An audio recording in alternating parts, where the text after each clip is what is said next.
Radio Philippines Network, Radyo Ronda, DZKI-IRIGA, member kapisanan ng mga broadcaster ng Pilipinas. CNN Philippines R sa RPN DZKI-IRIGA alas 6 hasta alas 7 ng manggi, Lunes hanggang Biyernes. CNN Philippines R.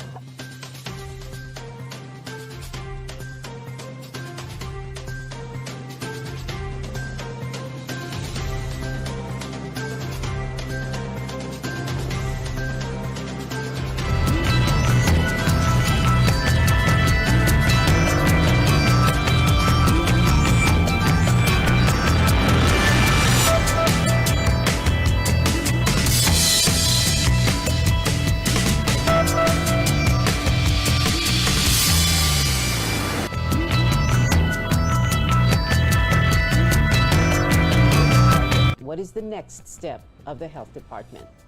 And fans will no longer see the star-studded Batgirl film, but at least they can look forward to Warner Brothers' sequel to the award-winning Joker movie.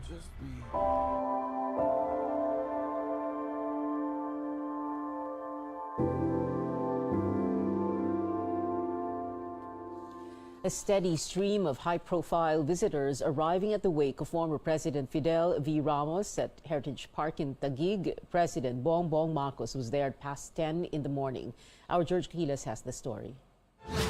Wearing a black band on his left arm, President Bongbong Marcos led government officials in paying their last respects to former President Fidel Ramos. Marcos, a distant relative of the departed, condoled with former First Lady Ming Ramos. We are related with FBR, and so it is also a family. It is also part of our. It is also a family event. The loss of FBR when he became president was a symbol of stability. After all the tumultuous events of 1986, when he came into the presidency, he brought calm and he brought stability to our country. And for that, we will always be grateful to him and for all his service. Thank you very much for coming. I did realize we have so many friends. Okay. We work hard. We also try to work hard. And now he deserves the rest that he needs. Other government officials who visited the wake include Labor Secretary Bienvenido Laguesma, Energy Secretary Rafael Lotilla, Special Assistant to the President Secretary Anton Lagdameo, Executive Secretary Vic Rodriguez, House Speaker Martin Romualdez, and Senator Bong Revilla. I always remember him as a real workaholic. Every day you get to receive news clippings with handwritten notes. Sinusubaybayan niya kung ano mga dapat na gagawin. And he always expects that you will be giving him feedback. Other prominent personalities and former ranking government officials who also dropped by were former Vice President Leni Robredo, former Senate President Tito Soto, and former Supreme Court Justice and Ombudsman Conchita Carpio Morales. He has shed off the political colors. Kahit na LDP ka, NPC ka, and there were 5 NPC in the Senate during that time. But he worked with us. Robredo and Marcos's paths did not cross at the Heritage Park as the former Vice President left before the President arrived. George Cahiles, CNN Philippines. Let's now get the latest from Heritage Park. Stanley Gaheta joining us live from there to tell us former President Rodrigo Duterte was there about an hour and a half ago. Stanley? Former President Rodrigo Duterte is here to pay his last respects to former President Fidel Ramos. He says that it was Ramos who first egged him to run for president, and Ramos even gave him campaign contribution. Duterte describes FBR as a strict leader owing to his military background and that Mr. Ramos was a man of his word. People continue to arrive here at the Heritage Park to pay tribute to former President Ramos. Among them are former Defense Secretary Delfin Lorenzana, former Interior Secretary Eduardo Año, former Chief Justice Antonio Carpio, former National Security Advisor Hermogenes Esperon, and Attorney Salvador Panelo. They remember FVR's kindness and his way of treating others with dignity and respect. The same sentiments we got from his hometown in Asingan, Pangasinan. Here in Asingan, not a single bust or statue has been erected in honor of their most famous and also their most favorite son, Fidel Valdez Ramos. Only the family's ancestral home, not far from the town hall, serves as a reminder that the country's 12th president grew up there. Photos of the Ramos family warmly welcome visitors. His security officer, Amadeo Licudan, shares his fondest memories of the late president. Duplex po ito. Itong sa kaliwa kay former President Ramos. And then dito sa kanan kay former Senator Siahani. Ako naman po yung inilagay niya rito na security niya, galing ako sa Presidential Security Group. Since na nag-retire na ako, ang napag-usapan namin, kahit retire na ako, hindi ko iiwan ito. Habang andito to, nasa kanila pa, andito rin ako. Ito po yung ginagamit ni former President Ramos na lamisa. Pag andito yung mga cabinet members niya, dito sila kumakain, nag-uusap-usap. Licudan says FVR was an officer and a gentleman and he will never run out of good words about him. Pinaka-memorable. Every time na magkasama ka ba, basta pinatawag ako, magpupusap ako. 1, 2, 3, 4, 5. Pinakamabait na tao yan na nakilala ko. Itrato lahat ng tao. Kung paanong trato mo sa sarili mo, ganon din yung trato mo sa tao. People also spoke about Ramos' grounded character. Mary Director recalls Ramos' visit in Asingan in 2007 when he personally gave her a piece of cigar. After namin na inassist si former president, may inauguration ng isang building dito. Natutuwa po kasi syempre it's from our former president. Wala pong katumbas ito. Talagang iingatan ko po ito. FVR's niece Angel Febre says her famous uncle always cared for his loved ones. A very noble man. He was a great man that would speak for him. I love you, Uncle Ed, and thank you for everything. Each guest who comes here at Heritage Park to pay their last respects to former President Ramos has here or her own recollection of his good qualities as a leader, as a friend, and as a human being. The visiting hours will end at 10 p.m. and we are expecting that more government officials, members of the business community, and former members of the Malacanang Press Corps will attend the wake tomorrow. Pia. Stanley Gaheta there reporting. Join me for a CNN Philippines special coverage in the morning of Tuesday, August 9th, for the state funeral for former President Fidel Valdez Ramos.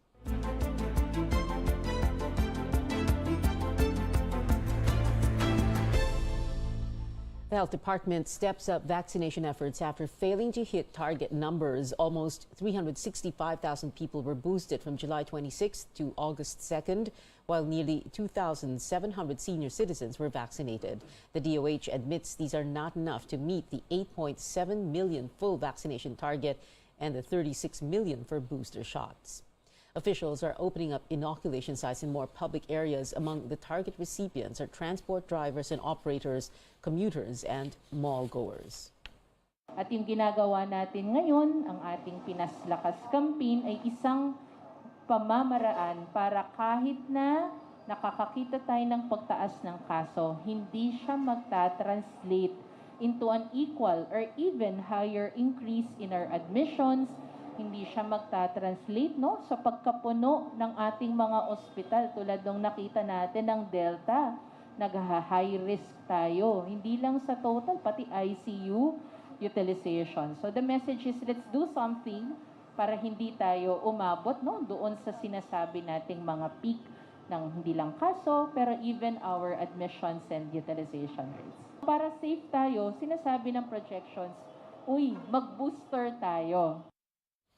The DOH cites projections COVID-19 cases could peak by September or October. Lawmakers revives calls to abolish the interagency task force despite rising infections. Senate Minority Leader Coco Pimentel says COVID-19 efforts should be streamlined and leaving the job to the DOH will lead to a quicker and more efficient response. The Senate is implementing stricter health protocols after Senator Alan Peter Cayetano tested positive for COVID-19 Wednesday. Senate Secretary Ray Bantug says beginning Monday, guests will be required to show proof of negative antigen test results taken in the last 24 hours. A list of accredited laboratories will be provided. Pimentel says there is no need to return to hybrid setup. Only visitors with important matters should enter the Senate building. When we come back, how are Southeast Asian nations reacting to tensions as China launches its biggest military drills around Taiwan? And a lawmaker pushing for a measure regulating the use of sidewalks. More after the break.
Former President Duterte refuses to comment on President Marcos's decision not to rejoin the International Criminal Court.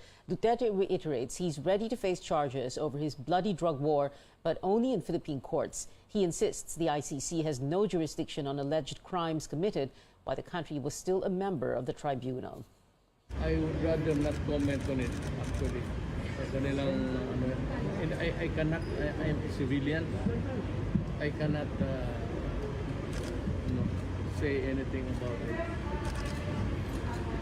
Tahimik lang muna ako. Justice Secretary Boying Remulla said there will be no sacred cows in his department's drug war review, even personalities as high as the former chief executive. A bill has been filed at the House of Representatives seeking to penalize the unauthorized use of sidewalks, whether for parking or selling or using them as bicycle or motorcycle lanes. Lois Calderon gives us details. Divisoria sidewalks are crowded, both by pedestrians and vendors. We found Aling Nena selling clothes and slippers in one corner. It's not her real name because what she does is illegal. And for the past 3 decades, cops and the MMDA have been chasing her. Takot at takot kami. Nakiusap po kami na kung pwede po namin makuha yung tinda namin. Ayaw po nila ibigay. Nakumpiska po yung mga paninda niyo? Opo, kasi binibigay daw po nila sa bahay ang punan. Utang lang po namin yan sa 5-6. Divisoria is a public market, but when both buyers and sellers converge on sidewalks, there will be no more space for those just passing by. That's why lawmaker Ramon Huico Jr. wants all sidewalks cleared of vendors like Aling Nena. House Bill 1252 has a long list of what and who cannot use sidewalks. That includes parking and doing business. The proposed law is more punitive because it penalizes violators a fine of as much as 30,000 pesos or a jail term of 1 year. MMDA's head of Task Force Special Operations Colonel Bong Nebrija says the GUICO bill gives the existing land transportation law more teeth. There's really no penalty. It's confiscation. But what we do sometimes for those repeated offenders, we write them environmental tickets. The consequence might be deterrent for people to use the sidewalks for personal or commercial use. For sidewalk vendors like Aling Nena, what law enforcers confiscate is equal to her family's lifeline. Her sick child needs an operation. Kaya yung anak ko po ngayon hindi pa nauoperahan kasi gawa po na wala pong tinda.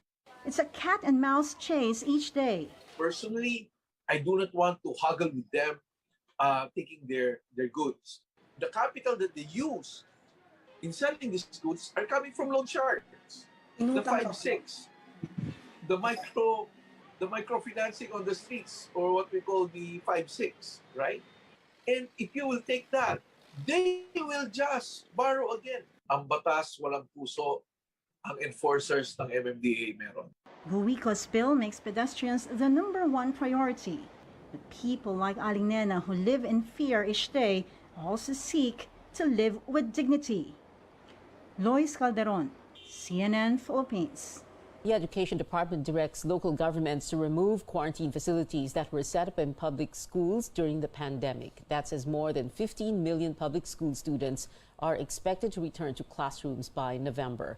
The opening of the new school year begins in 2.5 weeks. Especially here in Metro Manila, marami yatang nagamit na quarantine facilities. There's a school in Quezon City na nakausap na rin natin, and they are already pulling out this week yung mga isolation tents na nandun pa rin. We are coordinating with the LGUs, specifically the barangays. Kung meron pa silang mga places like basketball courts, rooms that they are not using, we're also looking at tapping into the private sector kung meron po silang maibibigay na mga rooms para sa ating learners. The DepEd is working on setting up temporary learning spaces or tents for schools damaged by the magnitude 7 earthquake that hit Abra last week. Latest data shows over 600 classrooms were totally damaged, while over 1,000 were partially damaged. The estimated cost for reconstruction is around 2.1 billion pesos. The mayor of Panglao Town in Bohol province gets the side of the vendor behind the allegedly overpriced food on Virgin Island. A viral post shows 13 tourists were charged more than 26,000 pesos for a seafood meal, but Mayor Boy Arcay says the vendor told him the meal was good for 20 people, including their boatmen. Ang sabi ng nagbibinta, malayo rin daw ng kinukumprahan nila yung paninda kasi kuminsan doon sila namimili about 120 kilometers from Panglao. Mahal rin gasolina. Parang nalungkot rin yung may-ari ng tindahan kasi sabi niya, bakit pinipicturean nila na tapos na, mga buto-buto na lang naiwan? The island is temporarily closed to food vendors while tourism activities are limited to sightseeing as authorities probe the controversy. The local government of Panglao is now considering putting up a street food or night market as an alternative area of business for displaced vendors. Global headlines now. China fires multiple missiles in its biggest military drills over Taiwan following the visit of United States House Speaker Nancy Pelosi Wednesday. Beijing has strongly opposed the trip, where the top U.S. official pledged support to the self-ruled island. Leaders from Southeast Asian nations call for restraint to prevent a possible armed conflict. Tristan Nodalo is still in China with the latest. China's People's Liberation Army kicks off its military exercises in key strategic areas around Taiwan in response to the visit of U.S. House Speaker Nancy Pelosi on Tuesday. The drills are taking place in the northern, eastern, and southern portions of Taiwan, which could block sea and air spaces. Pelosi's visit was strongly condemned by Beijing with a commitment to respond militarily and economically.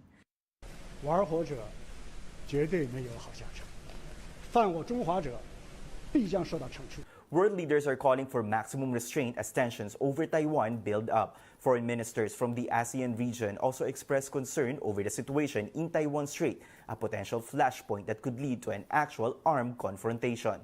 The regional bloc also called on parties to refrain from provocative actions and uphold the so-called One China policy. The United Nations also reiterates their position on the decades-long principle that there is only one Chinese government. We abide by General Assembly resolutions, by the One China policy, and that is the orientation that we have in everything we do. As tensions heat up, the Philippines is closely monitoring developments in Taiwan, highlighting the need for contingency plans. While we don't have the intention of engaging in a war with any country, okay, we might be caught in crossfires with warring countries, ano? And what we need to prepare for is not a capability to fight a war, but what we need to prepare for immediately and urgently is the capability to respond to any foreseeable contingencies.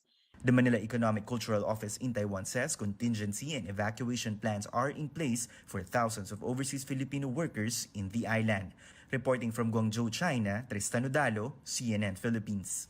The Philippines joining calls for restraint, saying diplomacy and dialogue should prevail.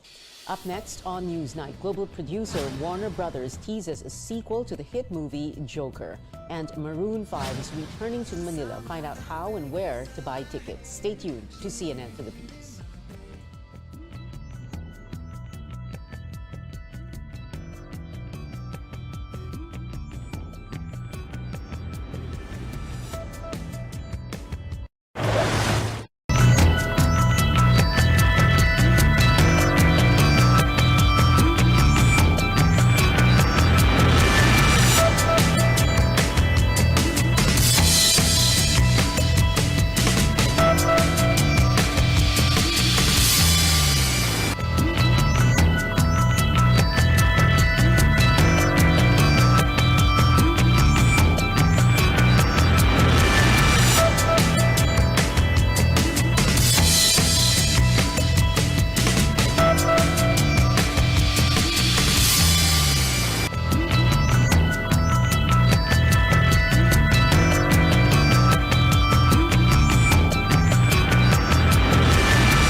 This is Newsnight on CNN Philippines. New IBO World Flyweight Champion Dave Apolinario paid a courtesy call on President Marcos yesterday in Malacanang. The Pinoy boxer gave Mr. Marcos an autographed pair of boxing gloves, while the chief executive congratulated the undefeated Apolinario, who now has 17 wins to his name. The Doberman knocked out three-division former world champ Gideon Buthelezi in South Africa over the weekend.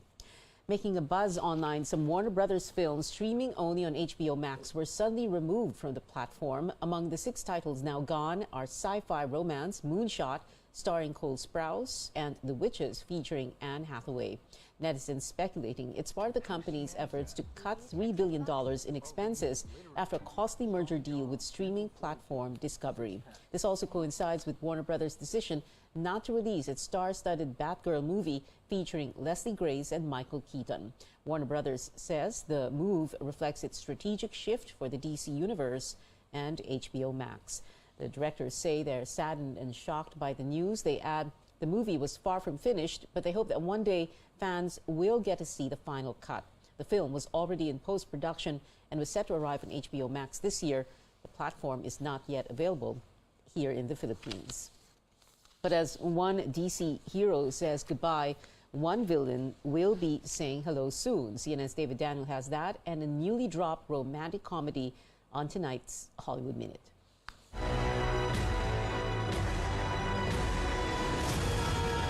Joker fans have plenty of time to build up anticipation for the sequel. Joker Folie à Deux is set to arrive in theaters October 4th, 2024, 5 years to the day after the original film's release. 2019's Joker made more than $1 billion worldwide, the highest-grossing R-rated movie of all time. I just started a new job. It's totally consuming my life. I have no time for anything else, and I'm okay with that. And I just took a break from my job, and I have all the time in the world, and I am totally okay with that. See? We're doomed. After an awful first date, Asha and Ravi pretend to be dating to get their parents off their backs and to survive wedding season. The rom-com contrasts traditional arranged relationships and modern online dating. It is just so similar. And that's actually better, I think, in a sense. That's my opinion. Just because at least there's like some reference point. There's some reference points. I don't want to call anything better or worse, but there are options. You know what I'm saying? Yeah, like, that's true. Who knows? You might just bump into Have the you love been of on your any of life. the dating apps? I've been on the dating apps. They suck. Wedding season is now streaming on Netflix. In Hollywood, I'm David Daniel. Maroon 5 fans, here's your wake-up call to grab tickets for the band's concert here at home. The fan club pre-sale for Maroon 5 World Tour in Manila kicked off today. The Live Nation pre-sale is set tomorrow. General sale begins Saturday. The band performs at the Mall of Asia Arena in Pasay City on December 8th. K-pop meets K-drama with Sandara Park and Squid Game star Jong Ho-yeon taking pictures together in Seoul, South Korea. The former 21 member responded to a netizen who pointed out that Ho-yeon is a blackjack or a fan of the girl group. Apparently, Ho-yeon said she liked 21 and even sang lyrics of their hit Fire for Sandara. And that is it for now. Join me again on News.ph at 7 p.m. I'm Pio Hontiveros for Newsnight, where we go above and beyond the headlines.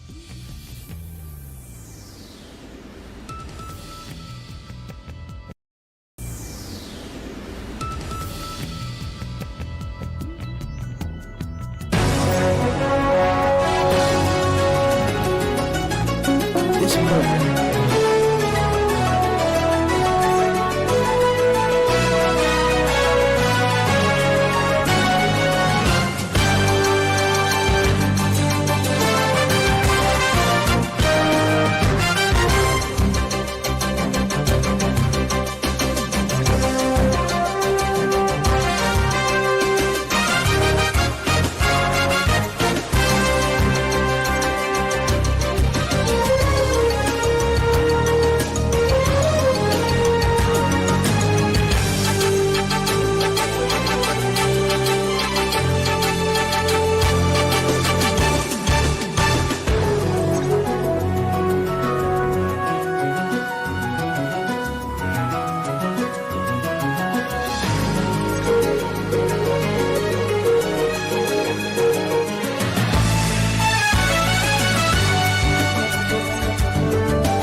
West Point graduate, Korean War veteran, Philippine constabulary officer, and then its chief in the years before EDSA 1986.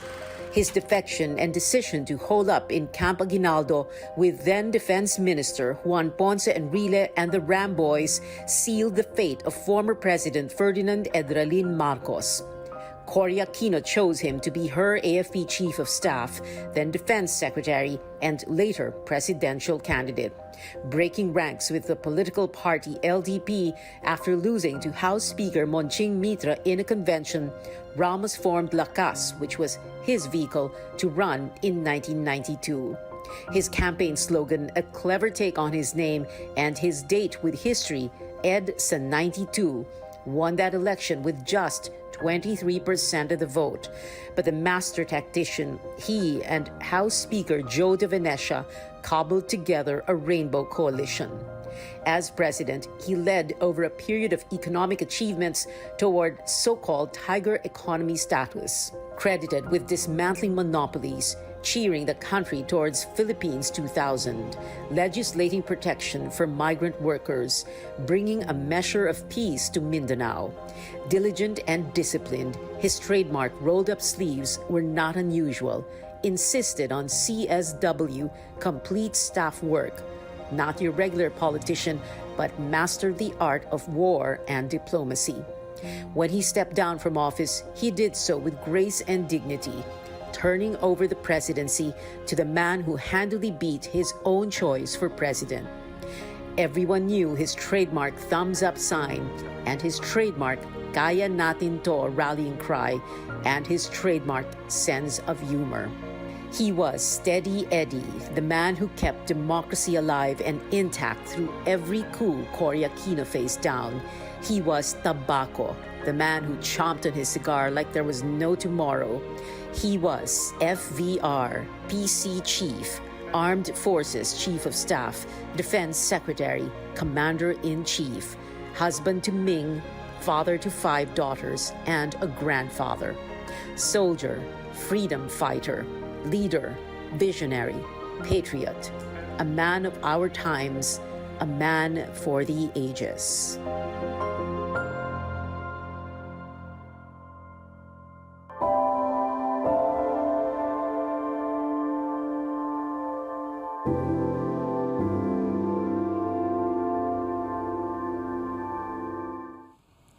Good evening, I'm Pia Hontiveros. Welcome to a special presentation of Politics as Usual. Tonight we remember former President Fidel V. Ramos, whom many of us called FVR. Joining me as our first guest is his former Interior Secretary, Rafi Alunan. Secretary Rafi, thank you very much for joining us also via Zoom. Even before, sir, you were DILG Secretary, you were with the Tourism Department noong panahon ni Cory Aquino. And I remember you in the December 1989 coup negotiating with rebel soldiers, the Ram Boys who had holed up in a hotel in Makati. But let's talk about those years with the Cory government. You met and worked with FVR at that time, who was first AFP Chief and then Defense Secretary. What was that like, sir? Well, first of all, thank you, Pia, for having me. And very happy to say a few things about my experience with FVR. Yes, you're correct. We served together in the cabinet of President Cory Aquino. I entered as an undersecretary and later on became his peer in the cabinet as Secretary of Tourism. We worked together on many occasions. Foremost in my mind were the disaster relief operations that we conducted together after the Baguio earthquake, Pinatubo. And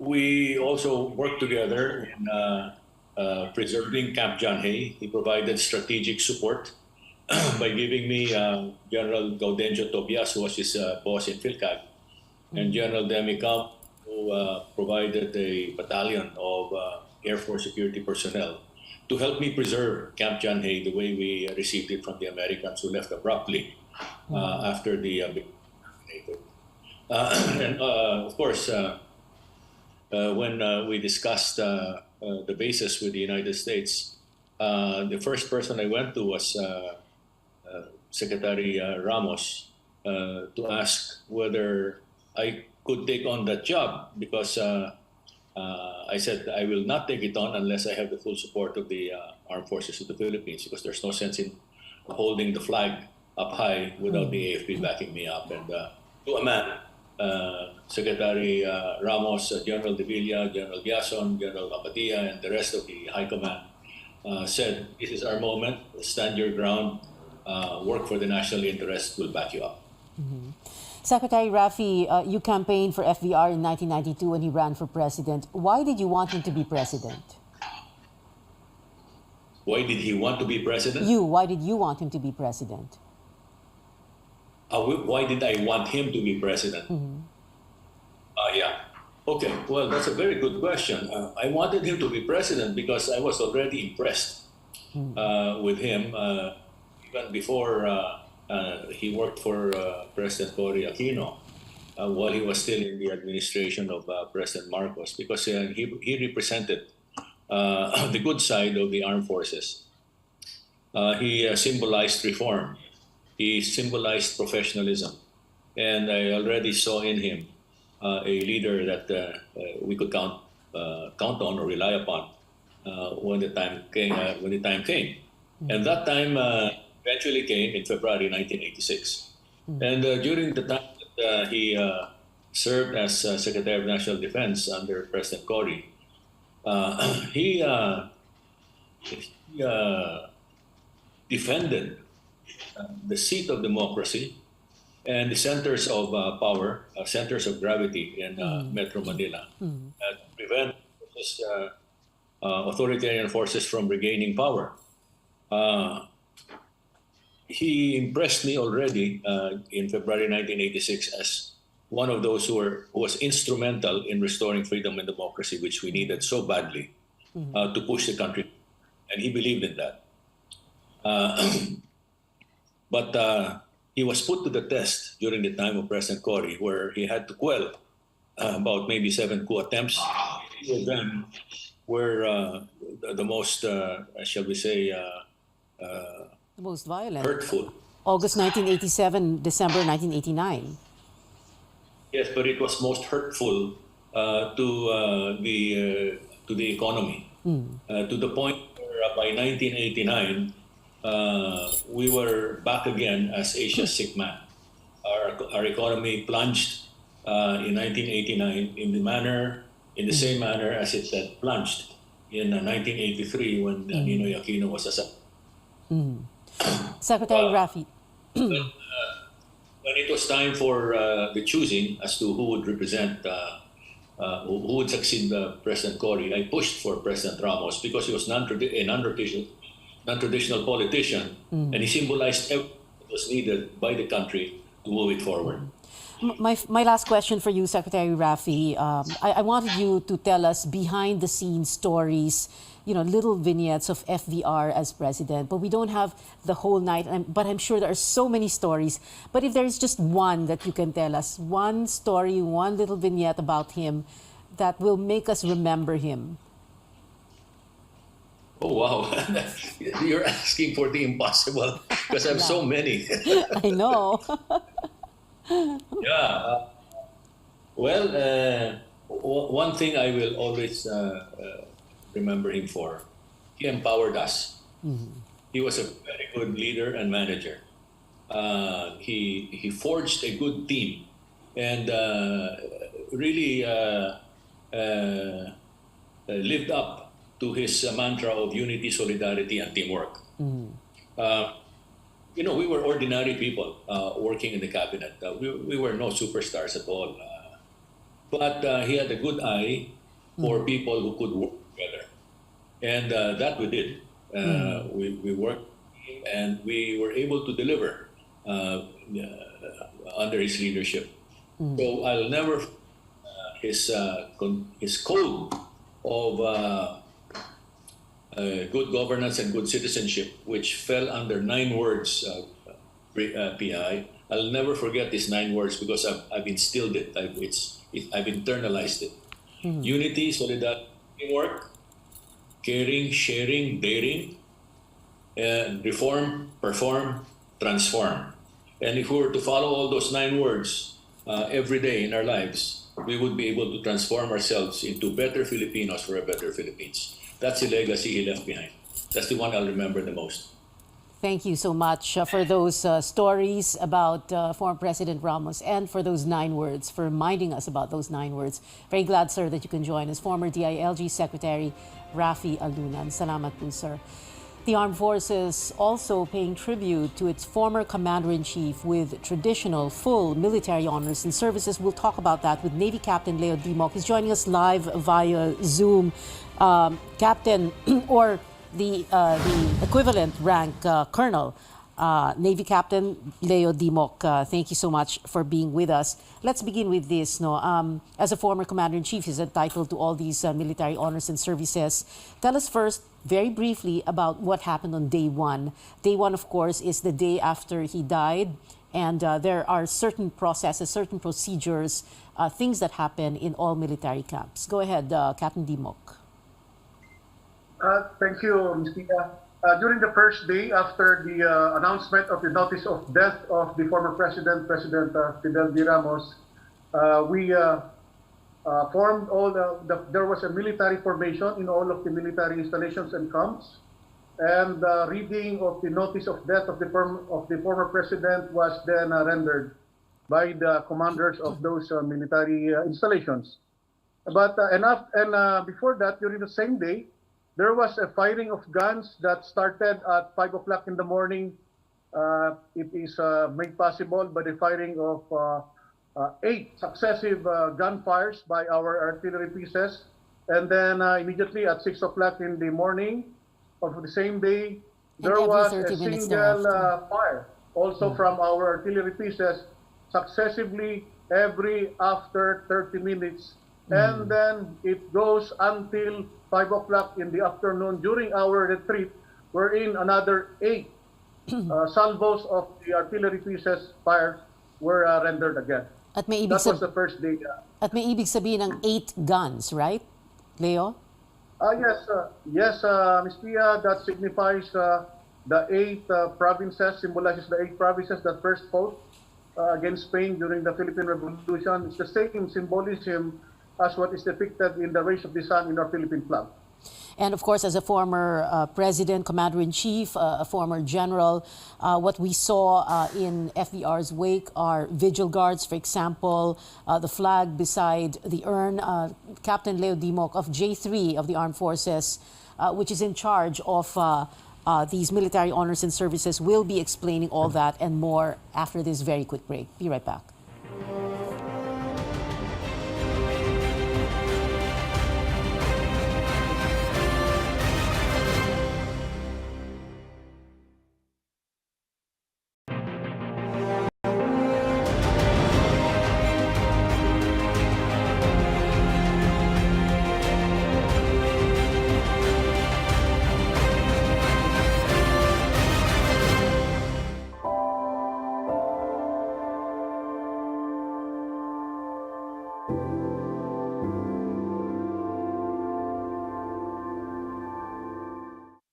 Welcome back. This is Politics as Usual special presentation as we look back on the life and legacy of the late former President Fidel V. Ramos. Still with me is Navy Captain Leo Dimoc of the AFP's J3, which is in charge of all military honors and services for former Commander-in-Chief.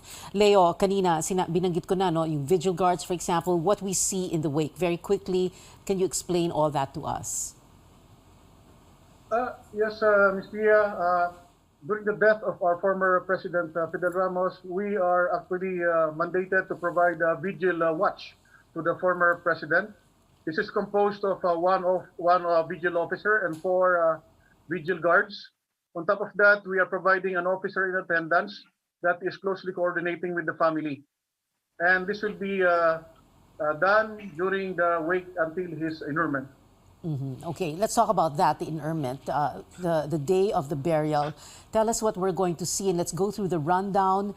We have a funeral procession from Heritage Park where FVR's remains are being waked. and we will have what you call graveside honors. Sige Leo, ikwento mo sa amin. Of course, this is good that we're talking to you because you were in charge also of the funeral honors for former President Noy Aquino last June. So, kumbaga, uulitin nyo lang yan lahat. So, ikwento mo lang sa amin what is going to happen every step of the way. Yes, ma'am. As what we previously did during the death of the former president also, President Benigno Aquino last year, on the day of burial, that will be on 9 August in the morning, prior to his transfer of his remains to the libingan ng mga bayani, there will be a military departure honors. It will be provided for by a battalion of honor guards from the Armed Forces of the Philippines, of course coming from the different branches of service, the Army, the Navy, and the Air Force. And then after the departure honors, there will be a procession going to the libingan ng mga bayani. Upon arrival at the libingan ng mga bayani, there will be an arrival honors that will be rendered to the former president. Of course, this will be again with the inclusion of the traditional 21 gun salute. After the arrival honors at the libingan ng mga bayani, point of arrival, there will be a funeral march then that will proceed from the arrival honor area to the interment area, which is at the presidential section of the libingan ng mga bayani. And that will be done by a funeral march that will be rendered from the point of arrival, wherein the arrival honors were rendered, until the interment area or the presidential section at that site where he will be inurned. And during the funeral march, there will be flower drops that will be performed by our Air Force from the choppers. Air Force. Okay. Yes, and upon arrival at the graveside ceremonies and honors will be performed with him. In the graveside honors, the following will be performed. First, there will be, as soon as everyone is settled there will be a final benediction by the chaplain in charge. Again, there will be a 21 gun salute that will be rendered to the former president in honor of the former president. And then after that will be the 3 volleys over the grave. This is actually a rifle fire from a section of the firing party composed of non-commissioned officers firing 3 volleys. At the last volley, that's the time where the taps will be sounded. And this taps will be the last bugle call for the former president. After which, then the flag will be folded and then presented to the next of kin. It's in honor of the as a symbol of his service to our country. What are the words that are said to that next of kin? And in this case, it will be former First Lady Ming Ramos who will receive the flag. Yes, Mr. Yai, on behalf of the grateful nation, that's where the narrative is. And Leo, kanina you said no, there will be a funeral procession, may honor guard no, that will move from Heritage to, within Libingan. Brigade size ito, correct? It is the arrival honors is a battalion size, full military honors. And then the procession will be a brigade size, which will be also included to be participated by the battalion size arrival honors. When you say, all right, when you say battalion and brigade, how many? Go ahead.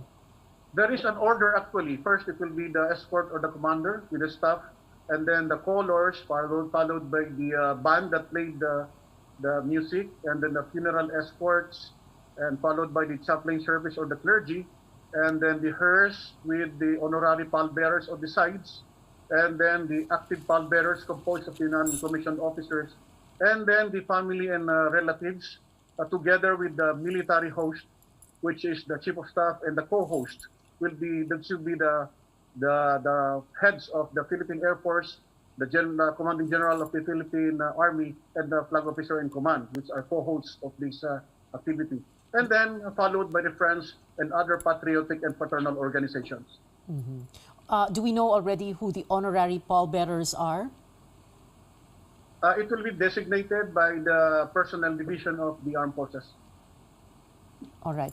And you said as military host, it is the Chief of Staff, the Armed Forces. This is an honor to a former president because the Chief of Staff is not military host to other burials, correct? Yes, there is only one military host to presidents and former presidents, and it is only the Chief of Staff of the Armed Forces of the Philippines. Together with the major services commanders. Is there anything else, Captain Leo, that we need to know that we're going to see on August 9th? That is exactly what will happen during the interment day. And as soon as the flag is presented to the next of kin, and that will be the end of the ceremonies for that particular day. However, the mourning will still continue until on that day also, wherein that was the day wherein all the flags will be flown half staff, half mast. But for the military, the morning band, what I'm wearing right now, will be continued and it will end on 29 August, 30 days after the death of the president. For 1 month. Leo, itong dinescribe nyo, no, this will all go by clockwork. This is tradition. You are not going to deviate from tradition. This is what we've seen before. We will see again on August 9th, right? Yes, Ms. Pia, that is the military traditions and the military honors that is presented. That's the highest respects that being presented by the EAC to our fallen Commander-in-Chief and former President. And your snappiest salute for him, of course. Captain Leo Dimok of the Navy and of the J3 Armed Forces of the Philippines. Maraming salamat. Thank you so much for being with us tonight. You're still watching a special presentation of Politics as Usual as we pay tribute to the legacy of FDR. My next guest is a veteran journalist, Pulitzer Prize winner, and a former member of Malacanang and the Defense Press Corps. Speaking to us via Zoom is Manny Mogato. Manny Mogs, hi, thank you so much for being here. Manny, Good evening. Good evening. Kailan mo nakilala si FDR? And what was that first meeting like? I started covering FBR in January 1987. I was a police reporter for the Manila Chronicle when it resumed publication in June 1986. After 6 months, because there was so many coup attempts against Cory Aquino, my editors moved me to military and defense coverage. So my baptism of fire started in January 1987 when Colonel Oscar Canlas stormed GMA 7 and occupied it for 3 days. And so that was a time I saw former President and former Armed Forces Chief, Fidel V. Ramos. I found him very strict, no? Suplado si FBR. No? Kasi I remember during press conference, when hindi gusto yung mga tanong, tatayo na lang siya bigla, iiwan kami. So kami nakatawa nga. Bakit ba siya nagalit sa atin? No? Baka kasi hindi maganda yung tanong nyo, baka hindi maayos ang tanong nyo. Kaya tumayo. Kasi minsan masyadong maangas yung mga reporter. So anyway, ang problema naman namin kay FBR when answering during press conferences, isang tanong mo lang, ang haba niyang sumagot. Paikot-ikot, no? Paikot-ikot. Now, balikan mo, tignan mo yung tape recorder mo, i-transcribe mo, wala pala sinabi. Nambola pala. Nambola lang. Kaya medyo naaliw-aliw kami kay FBR kasi nga siya para biro, yung nga lang, yung mga jokes na corny. No? Parang pinit. Kaya siyempre, tatawa ka rin, no? Anyway, siyempre. Pero there was a big transformation when he became president in 1992. Kasi siya, charming na. I think he became a politician, so that's why masyado na siyang mabait sa press. Hindi na siya pikon. Okay. At he's very accessible, no? Every week, every Wednesday, meron siyang press conference sa Malacanang o kung saan man siya nandoon, no? At the same time, he also gave a lot of exclusive interviews sa mga publication na nag-request. Manny, I sandali. left Malacanang. Manny, sandali Teka, bago mo ituloy yan, mag-OT na tayo. Pero we need to take one short quick break. We'll come back to you, Manny, dahil meron pa rin tayong isa pang guest, yung dati niyang aide-de-camp, si retired Colonel Dencio Acop. Manny, sandali lang When we come back, politics as usual, we'll be right back.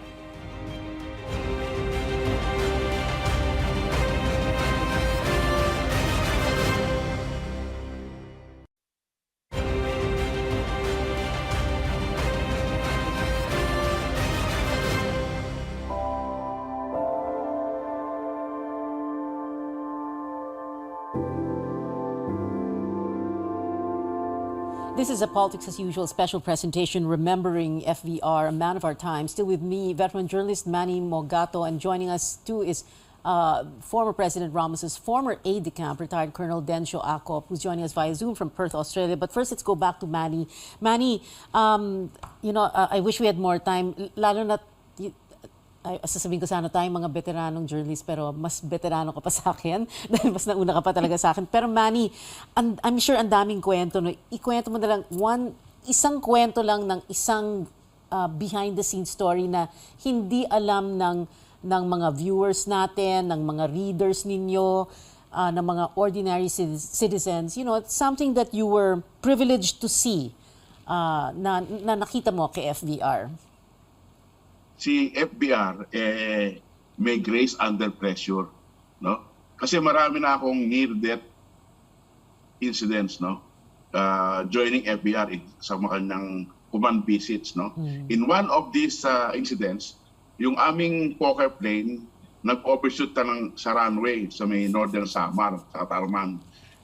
And si FBR is very cool. Sabi ko, labas muna kayo. He was the last man to emerge from a burning plane.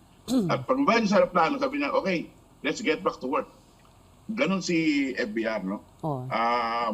Hindi lang sa aeroplano, helicopter, marami na kaming pinagdaanan na medyo delikado yung buhay namin. Pero may isa pa akong isang incident na pinasakay ako sa B-150 ni President Ramos when he visited Borongan, Samar.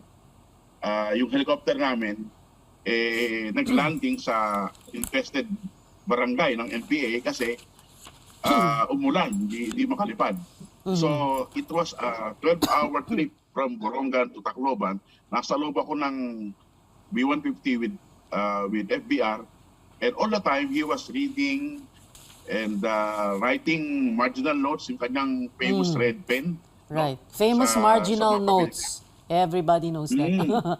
Okay. Yes. So, at multitasker si FBR. Doon sa Bacolod, may town hall meeting, maingay. Si FBR nagbabasa at nagsusulat.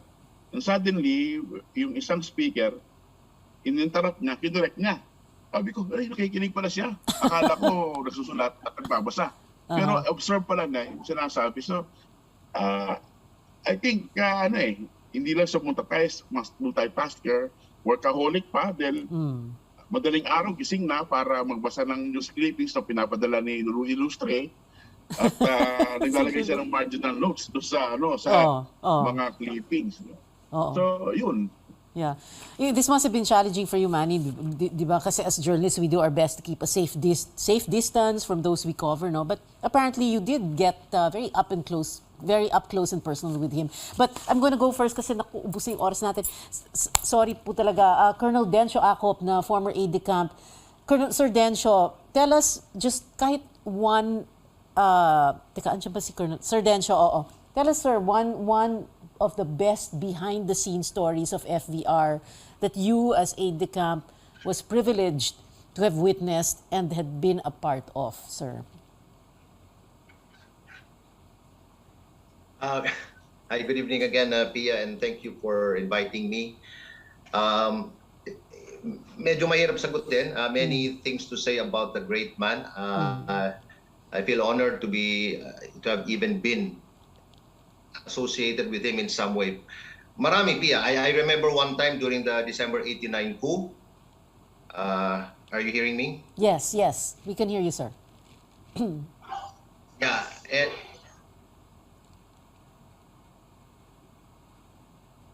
All right, I think we have a little bit of a... All right, medyo bumagsak ang signal. But we're gonna try one last time to get back to... Yes, Sir Dencio, sige po. Siguro we have about a minute. But before you go on, sir, I just wanted to to tell the viewers that that's true. There's so much to say about this great man, but you are joining us for the coverage of his burial on Tuesday. So doon nyo po talaga makikwento lahat. But for tonight, just one story, sir. All right. Yeah, I remember one time during the December 89 coup, he was the Secretary of Defense. I was his Deputy Chief of Security. And binobomba yung Camp Aguinaldo, yung Department of Defense. And then bigla na lang sinabi ni FBR na, halika kayo, nung huminto na yung pagbobomba ng mga tora-tora, sabi niya, let's go out of the building and check the damage. So nagulat kaming lahat kasi siyempre, alam mo naman, delikado yun, di ba? Baka bumalik and all that. So we accompanied him outside. Naglakad-lakad kami sa parade field ng Camp Aguinaldo. And then, luckily, the rebel planes never came back to hit us again. Pero tapos on the way back, sabi niya sa akin, saan tayo pwedeng pumunta? Sabi ko, what do you mean, sir, na saan tayo pwedeng pumunta? Kasi it's so unexpected. We didn't really have a contingency plan for that kind of, at that time.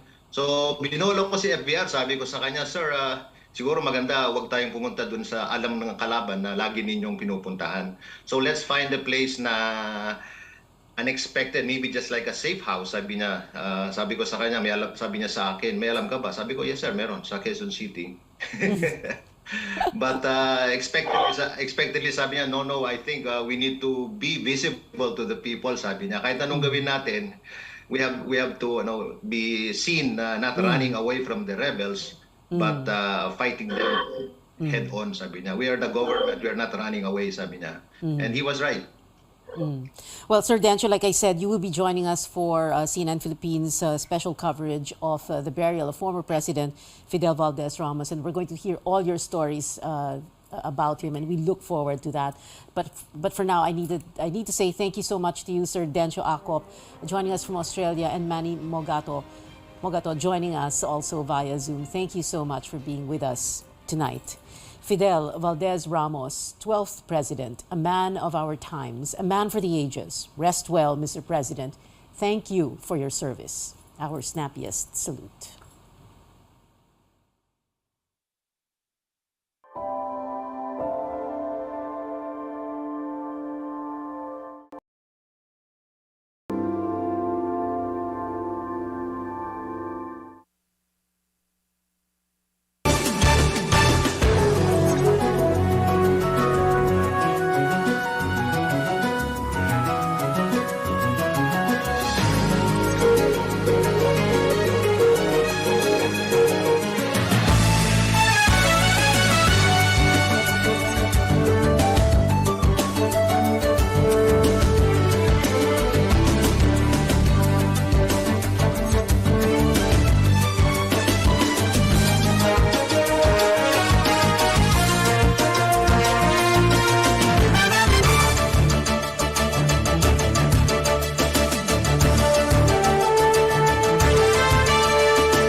On radio, DZKI-IRIGA welcomes CNN Philippines to bring you the latest news you can use, news you can trust. Listen to Newsnight, weekdays, 6 p.m. We now go above and beyond the headlines, followed by Med Talk, Health Talk. We'll talk about how to keep ourselves healthy during the pandemic. Politics as usual. In this country, not everything really goes according to plan, and politics is, as usual, up close and more. Catch CNN Philippines Hour on DZKI-IRIGA, weekdays 6 to 7 p.m. CNN Philippines Hour sa RPN DZKI DZKI-IRIGA alas 6 hasta las 7 ng manggi, Lunes hanggang Biyernes. CNN Philippines R.